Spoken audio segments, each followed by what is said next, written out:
So let's look at another problem from series. तो यहाँ पे इसको सॉल्व करने का एक डिफरेंट अप्रोच होता है। This is not like the general telescoping series कि आपके पास 1/n-1 का समेशन है तो आपसे हो जाएगा सॉल्व, 1/1 - n ऐसे कुछ हो जाएगा।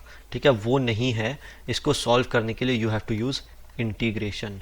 ठीक है, हाउ, लेट्स सी। ठीक है, तो let's look at the answer to this problem. We have been given the integral from n goes from 0 to infinity of 1/3n+1 - 1/3n+2, right.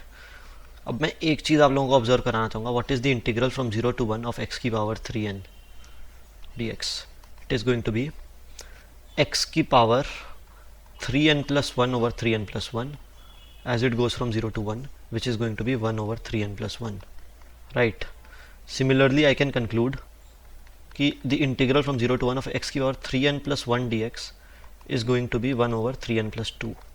ठीक है, तो ये जो इन्फॉर्मेशन है ना मेरे पास, ये जो इन्फॉर्मेशन है इसी को मैं यहाँ पे सब्सटीट्यूट कर दूंगा। ठीक है, now let me change the pen.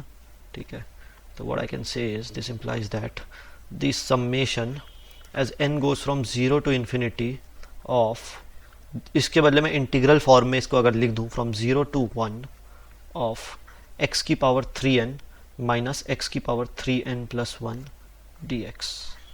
ठीक है, now we have to understand that क्योंकि यहाँ पे कोई ऐसा टर्म नहीं है, आर का टर्म नहीं है जो रिलेट कर रहा है, therefore the integration and the summation are interchangeable. ठीक है, तो यहाँ पे क्योंकि मैं इस तरह से यहाँ पे अगर सिंप्लीफाई कर दूंगा इंटीग्रल को तो आई will get the same result जहाँ से सॉल्व करना बहुत डिफिकल्ट है। ठीक है, तो इंस्टेड क्या करूँगा, मैं पहले समेशन सॉल्व कर दूंगा फिर उसको इंटीग्रेट कर दूंगा। ठीक है, तो what I can write is this is going to be the integral from 0 to 1 of summation n goes from 0 to infinity of x की पावर 3n माइनस x की पावर 3n+1। ठीक है, इस समेशन को सॉल्व कर दूंगा और फिर इंटीग्रेट कर दूंगा and I will get the answer. ठीक है, this is one and the same thing. तो यहाँ पे x की पावर 3n जो है मैं कॉमन ले लेता हूँ। ठीक है, and I am going to be left with 1 - x। ठीक है, so this is going to be x की power 3n and this is going to be 1 - x, इसको सिंप्लीफाई करके। ठीक है, and 1 - x is independent of n, तो उसको मैं यहाँ पे बाहर ले आऊंगा इसके समेशन के। तो this is going to be the integral from 0 to 1 of 1 - x multiplied by the summation n goes from 0 to infinity of x की पावर 3n। ठीक है, dx।